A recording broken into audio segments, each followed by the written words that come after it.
Hello, ಎಲ್ಲರಿಗೂ ನಮಸ್ಕಾರ. ಶ್ವೇತಾ ಪುಟ್ಟ ಪ್ರಪಂಚಕ್ಕೆ ಚಾನಲ್ಗೆ ಸ್ವಾಗತ ಸುಸ್ವಾಗತ. ಸೊ ನೋಡಿ, ಇವತ್ತು ನಾನು ತರಕಾರಿ ಉಪ್ಪಿಟ್ಟು ಮಾಡ್ತಾಯಿದ್ದೀನಿ. ಸೊ ನಾನು ತರಕಾರಿ ಉಪ್ಪಿಟ್ಟು ಮಾಡೋಕ್ಕೆ ಏನೇನು ತೊಗೊಂಡಿದ್ದೀನಿ ಅಂತ ಮೊದಲನೇದಾಗಿ ಹೇಳ್ತೀನಿ. ತುಂಬ ಪ್ಲೈನ್ ಉಪ್ಪಿಟ್ಟು ತಿಂದು ಬೇಜಾರಾಗಿರುತ್ತಲ್ಲ, ಆವಾಗ ಈ ಥರ ಉಪ್ಪಿಟ್ಟು ಮಾಡಿಕೊಡಿ, ತುಂಬ ಟೇಸ್ಟಿಯಾಗಿರುತ್ತೆ. ಸೊ ನೋಡಿ, ನಾನು ಏನೇನು ತೊಗೊಂಡಿದ್ದೀನಿ ಅಂತ ಮೊದಲು ಹೇಳ್ಬಿಡ್ತೀನಿ. ಆಲೂಗಡ್ಡೆ ಒಂದು ತೊಗೊಂಡು ಚಿಕ್ಕದಾಗಿ ಹೆಚ್ಕೊಂಡಿದ್ದೀನಿ, ಟೊಮೊಟೊ ಹಣ್ಣು 2 ತೊಗೊಂಡು ಚಿಕ್ಕದಾಗಿ ಹೆಚ್ಕೊಂಡಿದ್ದೀನಿ, ಈರುಳ್ಳಿನೂ 2 ತೊಗೊಂಡು ಉದ್ದುದ್ದ ಹೆಚ್ಕೊಂಡಿದ್ದೀನಿ, ಕ್ಯಾರೆಟ್ ತೊಗೊಂಡಿದ್ದೀನಿ, ಬೀನ್ಸ್ ತೊಗೊಂಡಿದ್ದೀನಿ, ಬಟಾಣಿ ತೊಗೊಂಡಿದ್ದೀನಿ. ಈ ಕಡೆ ನೀವು ಯಾವ ರವೆ ಉಪ್ಪಿಟ್ಟು ಮಾಡ್ಕೋತೀರೋ ಅದನ್ನು ಚೆನ್ನಾಗಿ ಫ್ರೈ ಮಾಡಿದ್ದೀನಿ. ಸೊ ಎಣ್ಣೆ ಹಾಕಿಲ್ಲ, ಆಯಿಲ್ ಹಾಕ್ತೇನೆ ಫ್ರೈ ಮಾಡಿದ್ದೀನಿ. ಈ ಕಡೆ ಕರಿಬೇವು ಕೊತ್ತಂಬರಿ ತೊಗೊಂಡಿದ್ದೀನಿ. ಈ ಕಡೆ ಮಸಾಲ ರುಬ್ಬೋದಕ್ಕೆ ಹಸಿಮೆಣ್ಸಿನ್ಕಾಯಿ, ಶುಂಠಿ, ಬೆಳ್ಳುಳ್ಳಿ ಇಷ್ಟು ತೊಗೊಂಡಿದ್ದೀನಿ. ಇದನ್ನು ಪೇಸ್ಟ್ ಮಾಡ್ಕೊತೀನಿ. ಸೊ ನೋಡಿ, ನೆಕ್ಸ್ಟು ಯಾವ ರೀತಿ ಮಾಡೋದು ಅಂತ ಹೇಳ್ತೀನಿ. ನೋಡಿ, ಗ್ಯಾಸ್ ಮೇಲೆ ಪಾತ್ರೆ ಕಾಯೋದಕ್ಕೆ ಇಟ್ಕೊಂಡಿದ್ದೀನಿ. ಇವಾಗ ಆಯಿಲ್ ಹಾಕ್ತೀನಿ. ಸೊ ನೋಡಿ, ಎಣ್ಣೆ ಕಾಯೋದಕ್ಕೆ ಇಟ್ಕೊಂಡಿದ್ದೀನಿ. ಎಣ್ಣೆ ಚೆನ್ನಾಗಿ ಕಾಯಲಿ. ಇವಾಗ ಎಣ್ಣೆ ಕಾದಿದೆ.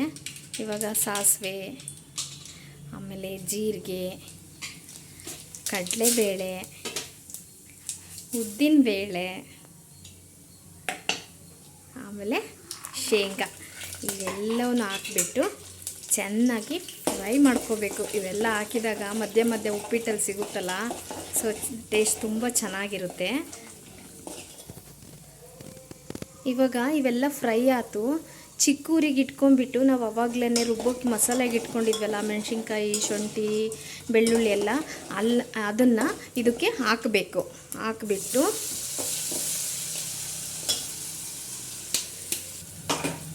ನೋಡಿ, ಪೇಸ್ಟ್ ಮಾಡ್ಕೊಂಡಿದ್ವಲ್ಲ ಅದನ್ನು ಈ ಥರ ಒಗ್ಗರಣೆಗೆ ಹಾಕ್ಬಿಟ್ಟು ಎಲ್ಲನೂ ಚೆನ್ನಾಗಿ ಮಿಕ್ಸ್ ಮಾಡಿ ಸ್ವಲ್ಪ 1 ನಿಮಿಷ ಅದು ಹಸಿ ಸ್ಮೆಲ್ ಹೋಗೋವರೆಗೂ ಫ್ರೈ ಮಾಡ್ಕೋಬೇಕು. ನೋಡಿ, ಹಸಿ ಸ್ಮೆಲ್ ಹೋದ್ಮೇಲೆ ಇವಾಗ ಕರಿಬೇವು ಹಾಕಬೇಕು. ಕರಿಬೇವು ಹಾಕು ಕೂಡ ಫ್ರೈ ಮಾಡಬೇಕು. ಆಮೇಲೆ ತರಕಾರಿ ಎಲ್ಲ ಕಟ್ ಮಾಡಿ ಇಟ್ಕೊಂಡಿದ್ವಲ್ಲ, ಸೊ ಈರುಳ್ಳಿನೇ ಹಾಕಬೇಕು.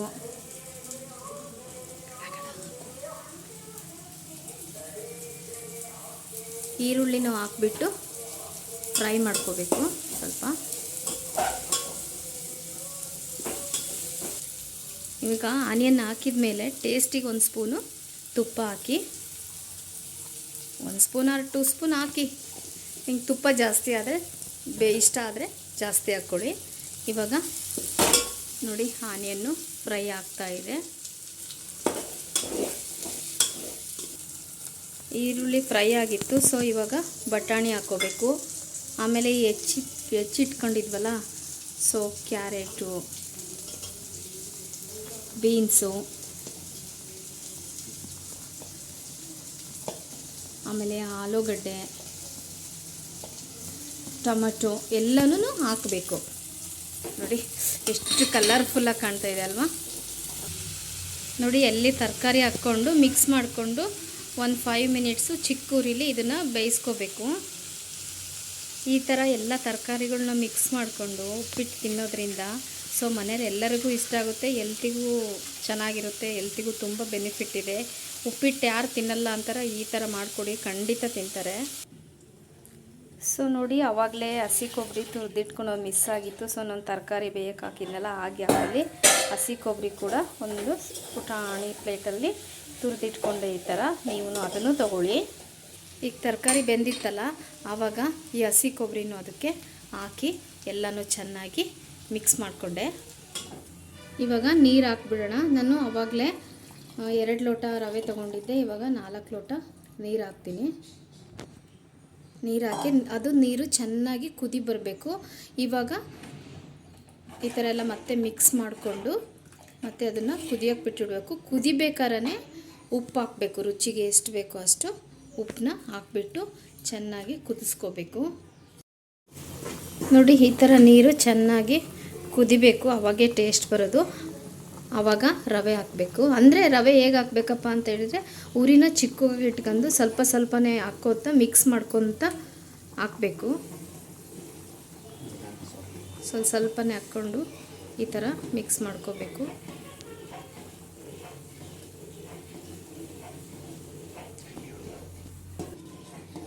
ಮಿಕ್ಸ್ ಮಾಡಿ ಇವಾಗ ಈ ಥರ ಚೆನ್ನಾಗಿ ಗಂಟಿಲ್ಲದ ಥರ ಕೈ ಆಡಬೇಕು. ನಿಧಾನಕ್ಕೆ ಮಾಡಿ ಉರಿ ಅವಾಗ ಚಿಕ್ಕಕ್ಕೆ ಇಟ್ಕೊಳ್ಳಿ, ಏಕೆಂದರೆ ರವೆ ಹಾಕಿದ ತಕ್ಷಣ ಕುದಿ ಇರುತ್ತಲ್ಲ ಜೋರಾಗಿ ಸಿಡಿಯುತ್ತೆ. ಅದಕ್ಕೆ ಸ್ವಲ್ಪ ಚಿಕ್ಕ ಉರಿಗೆ ಮಾಡಿಕೊಂಡು ಇದನ್ನು ಬೇಯೋದಕ್ಕೆ ಮುಚ್ಚಿಡಬೇಕು. ಈ ಥರ ಪಾತ್ರೆಗೆ ಒಂದು ಪ್ಲೇಟ್ ಮುಚ್ಚಿ ಚಿಕ್ಕ ಉರಿಗಿಟ್ಟು ಬೇಯೋದಕ್ಕೆ ಬಿಟ್ಬಿಡಬೇಕು. ಒಂದು 5 ಮಿನಿಟ್ಸು ಬೇಯಬೇಕು. ಅದು ರವೆ ಎಲ್ಲ ಚೆನ್ನಾಗಿ ಬೇಯಬೇಕಲ್ವ, ಸೊ ಒಂದು 5 ಮಿನಿಟ್ ಬಿಡಬೇಕು. ಉಪ್ಪಿಟ್ಟು ರೆಡಿ ಆಗುತ್ತೆ. ಹೇಗಾಗಿದೆ ಅಂತ ತೋರಿಸ್ತೀನಿ ತಾಳಿ. ನೋಡಿ, ಫೈನಲಿ ಬಿಸಿ ಬಿಸಿ ರವೆ ಉಪ್ಪಿಟ್ಟು, ತರಕಾರಿ ಉಪ್ಪಿಟ್ಟು ರೆಡಿ ಆಗುತ್ತೆ.